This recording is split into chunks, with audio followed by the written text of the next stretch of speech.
రోజు దేవుని మాట కీర్తనలు 128 అధ్యాయం 1-చివరి. యెహోవా యందు భయభక్తులు కలిగి ఆయన త్రోవలందు నడుచు వారందరూ ధన్యులు.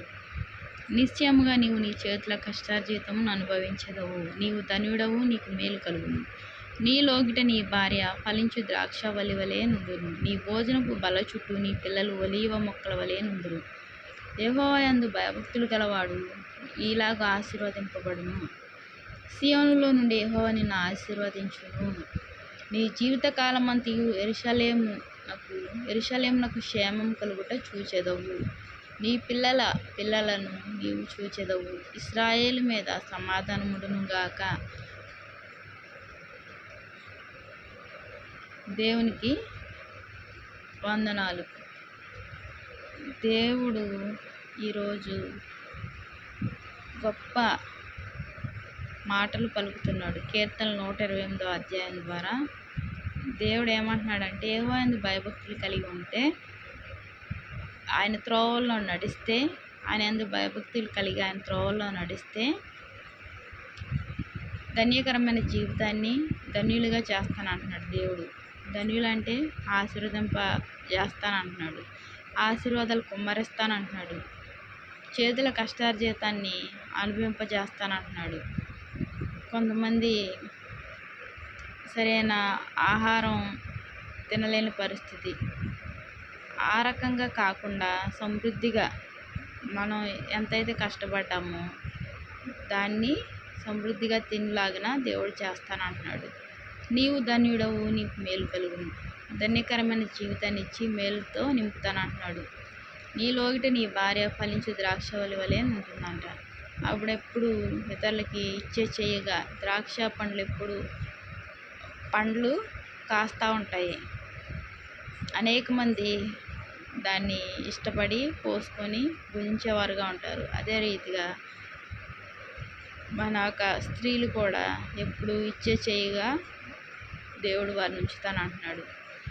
నీ భోజనపు బల్ల చుట్టూ నీ పిల్లలు ఒలీవ మొక్కల వలె ఉంటారంట.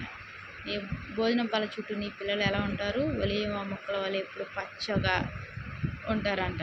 యెహోవా యందు భయభక్తులు గలవారు ఈలాగా ఆశీర్వదింపబడుదురు. ఎలాగ ఆశీర్వదింపబడతారంట? ఈలాగు అంట. చూద్దాం. సీయోనులో నుండి యెహోవా నిన్ను ఆశీర్వదించును. ఎక్కడి నుంచి ఆశీర్వదిస్తానంటున్నాడు దేవుడు? ప్రతి వారం ఆయన సన్నిధికి వెళ్ళి, ఖాళీ సమయాల్లో కూడా దగ్గరగా ఉంటే చర్చి, ఆయన సన్నిధికి వెళ్ళి మనం సన్నిధిలో ఉంటే గనక సీయోనులో నుండి యెహోవా మనల్ని ఆశీర్వదించే దేవుడుగా ఉన్నాడు. ఈ జీవితకాలం అంతా యెరూషలేమునకు క్షేమం కలుగుట చూచెదవు. యెరూషలేము క్షేమంగా ఉంటే మన జీవితాలు కూడా క్షేమంగా ఉంటాయి. యెరూషలేము ఆహ్లాదకరంగా ఉంటే మన కుటుంబ సభ్యులు అందరము ఆహ్లాదకరంగా ఉంటాము. అది కేవలం దేవుని యొక్క కృప. యెరూషలేము క్షేమంగా ఉండడం చూస్తాము. కొన్ని సంఘాల్లో గొడవలు చాలా అసలు మన అసమాధానం దేవుని సంఘాల్లో, కొన్ని సంఘాల్లో అలాగే గొడవలు చాలా. వాళ్ళు కొంతమంది కూర్చుంటే కొంతమంది లేచి నిలబడతారు, కొంతమంది బయటకు వెళ్ళిపోతారు. ఇట్లాగా ఉంటుంది. అలా కాకుండా మనం ఎప్పుడైతే మనం సంఘం గురించి ప్రార్థన చేస్తామో మన జీవితకాలం అంతయు యెరూషలేమునకు క్షేమం కలుగుతుందంట. అది సమాధానంతో ఉంటుంది. నీ పిల్లలను నీవు చూచెదవు. మన పిల్లల్ని దేవుడు చూపిస్తానంటున్నాడు.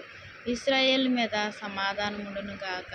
ఎప్పుడు మన మీద ఆయన ఒక సమాధానాన్ని కుమ్మరించి, ఆయన సమాధానకు కర్త కాబట్టి ఆయన యొక్క సమాధానం మనందరికీ అనుగ్రహిస్తానంటున్నాడు. పిల్లలను కూడా మనం చూస్తాము. ఒక తరం కదా, 2 తరాలు కదా, అలా చూస్తూ ఉంటాము.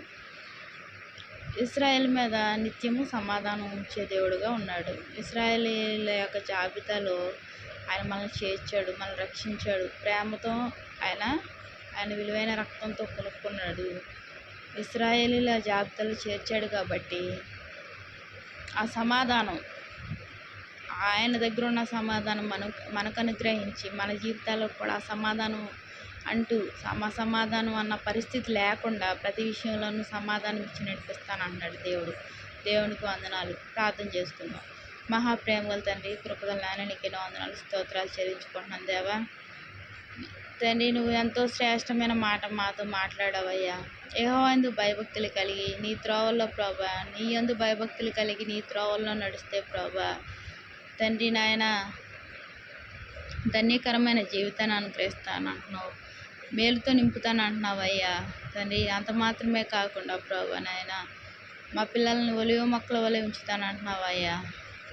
ఆశీర్వదింపబడే జీవితాన్ని అనుగ్రహిస్తానంటున్నావయ్యా. తండ్రి, సియోన్లో నుండి నువ్వు మమ్మల్ని ఆశీర్వదించే దేవుడు కొన్నందుకు వందనాలు చెల్లించుకుంటున్నానయ్యా.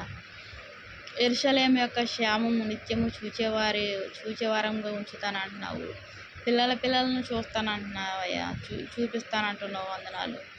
నిత్యము నీ యొక్క సమాధానం మాపై కుమ్మరిస్తూ నడిపిస్తానంటున్న దేవా, నీకు ఎన్నో వందనాలు ప్రభా. ఇన్ని మేళతో మమ్మల్ని నింపుతున్న దేవా, నీకు వందనాలు చెల్లించుకుంటున్నా. 128వ కీర్తన మొదటి నుంచి చివరి వరకు ఉన్న ఆశీర్వాదాలన్నీ ప్రభా నాయన మా కుటుంబ సభ్యులకు, మాకు ప్రభా, దేవుని మాట వింటున్న మా అందరికీ ప్రభా మా జీవితాలు అనుగ్రహిస్తున్నందుకు వందనాలు చెల్లించుకుంటూ, ఇంతగా ప్రేమించిన దేవా, ఏమి రుణం తీర్చుకోగలము, ఏమీ లేని వారం ప్రభా నాయన. నా కుటుంబం, మా కుటుంబాలందరినీ ప్రభా ఆశీర్వదిస్తున్నందుకు ప్రభా నాయన, నీ సమాధానం ప్రభా నా కుటుంబంపై, మా కుటుంబాలపై కుమ్మరిస్తున్నందుకు తండ్రి నాయన, నీకు ఎన్నో వందనాలు చెల్లించుకుంటూ నా ప్రభు ప్రియ రక్షకుడు అయిన యేసుక్రీస్తు నామములో అతి వినయంగా బ్రతిలాడి వేడుకుంటున్నాను తండ్రి. ఆమేన్, ఆమేన్.